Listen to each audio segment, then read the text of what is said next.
திருச்சிற்றம்பலம். மணிவாசக பெருமான் அருளி செய்த திருவெம்பாவை பாடல் 7.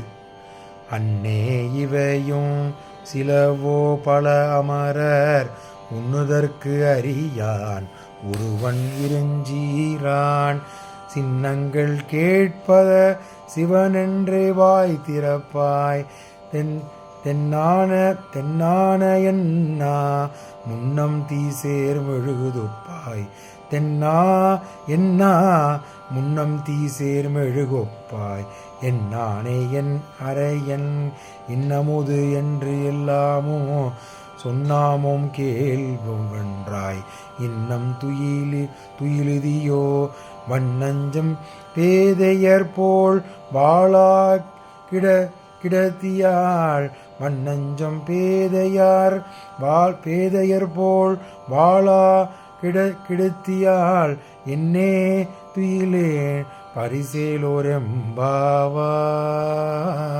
திருச்சிற்றம்பலம். இந்த 7ஆம் பாடல் விளக்கத்தை பார்த்து விடலாம். தாயினும் மேலான பெண்ணே உன் சிறப்புத்தன்மைகளில் தூக்கமும் ஒன்றோ அப்படின்னு மணிவாசக பெருமான் இந்த பாடலில் அந்த தோழியை பார்த்து மற்றொரு தோழி கேட்பதாக இதில் அமைத்துள்ளார்.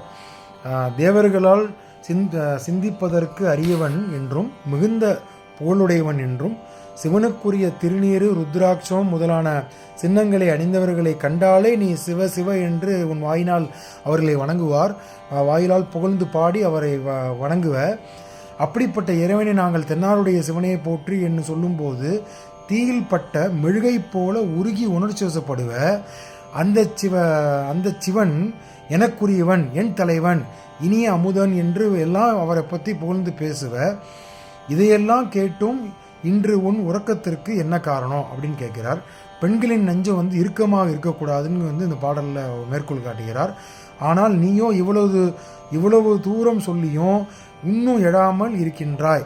இந்த தூக்கத்திற்கு நீ என்ன பரிசாக கருதுகிறாய் என்று எங்களுக்கு விளங்கவில்லை என்று வெளியில் இருக்கும் தோழி உள்ள தூங்கிக் கொண்டு இருக்கும் தோழியை பார்த்து கேட்குமாறு கேட்கிற மாதிரி இந்த பாடலை அமைத்துள்ளார் மணிவாசக பெருமான். திருச்சிற்றம்பலம்.